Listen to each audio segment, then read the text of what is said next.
faith, family, and freedom. As you listen, take a breath. Think deeply. And when you're ready, share in the comments one way you're living out your values today. You never know who you might inspire just by speaking up. Now, let's talk about something important. There's been a lot of pushback, a lot of questions, and honestly, some very valid concerns about the war. And that's understandable. Nobody wants conflict. Nobody celebrates it. But here's where I think many people are missing the bigger picture. A lot of these arguments are coming from an old mindset, a version of the world that simply doesn't exist anymore. We're not living in that same global order. What we're witnessing right now feels different.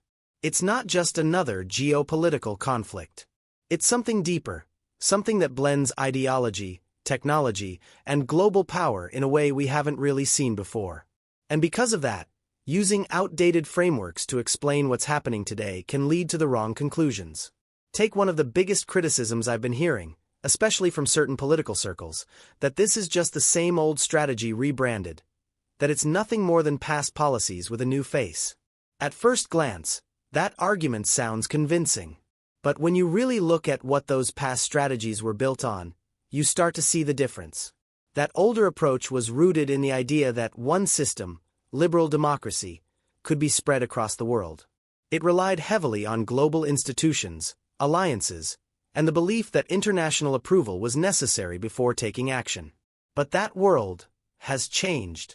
Today, decisions are being made in a completely different way. Instead of focusing on global consensus, the focus has shifted toward protecting specific alliances, interests, and long-term strategic positioning. It's less about trying to reshape the entire world, and more about securing your place within it. That shift is what a lot of people are reacting to, but not fully recognizing. And then there's another argument, that outside influence is driving everything behind the scenes. Now, it's true that influence exists in global politics. It always has. But even that argument is often framed using outdated assumptions, based on a time when alliances were more rigid and conflicts were more straightforward. Today's reality is far more complex.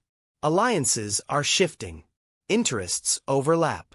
And decisions are being made based on a wider strategic picture that goes beyond simple us versus them narratives. So what does all of this mean? It means we're living through a transition, a move from one kind of world order into another. And during times like this, confusion is normal. Debate is normal. Even disagreement is healthy.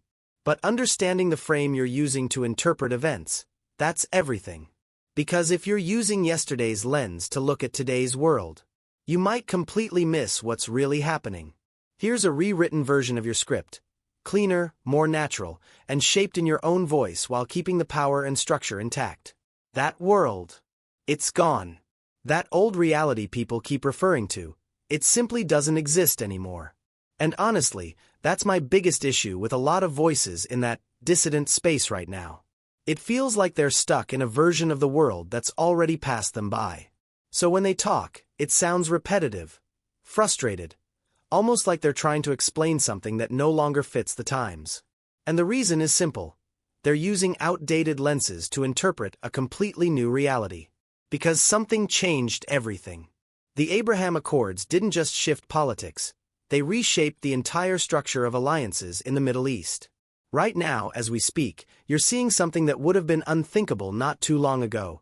Major Sunni Arab nations aligning, at least strategically, with Israel. That's not a small shift. That's a complete rewrite of the regional playbook. Organizations like the Gulf Cooperation Council have openly taken positions that, years ago, would have been impossible.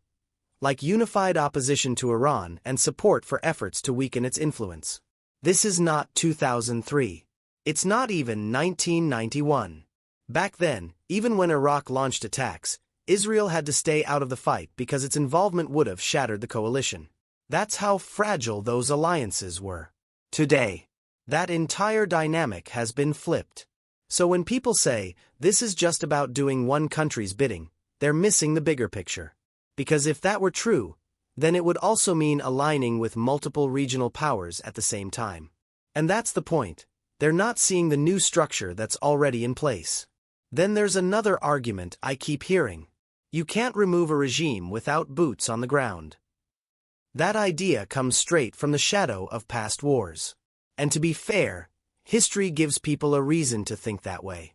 But here's the reality. War itself has changed.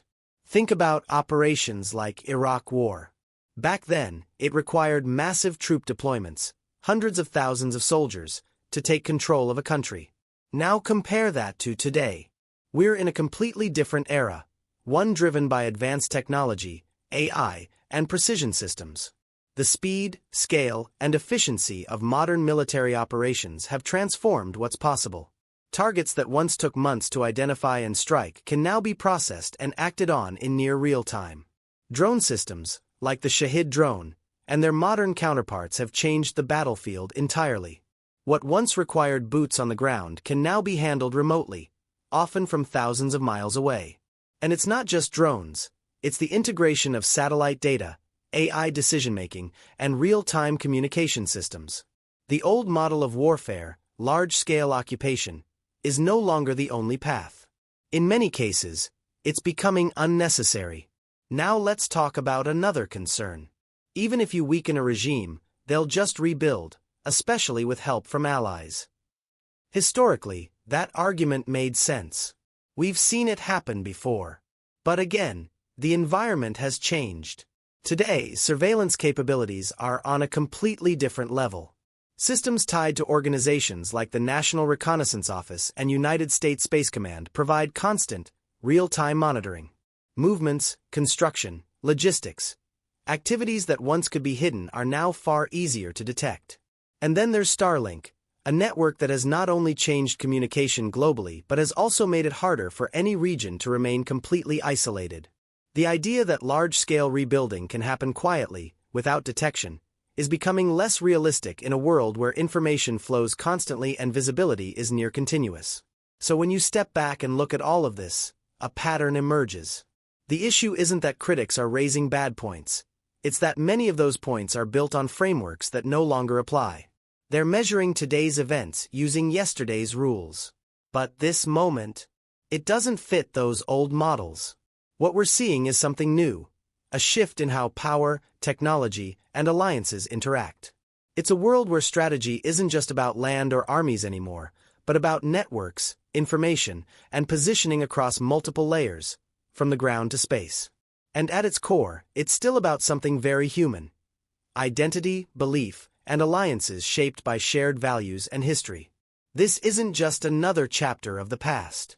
It's the beginning of a different kind of era.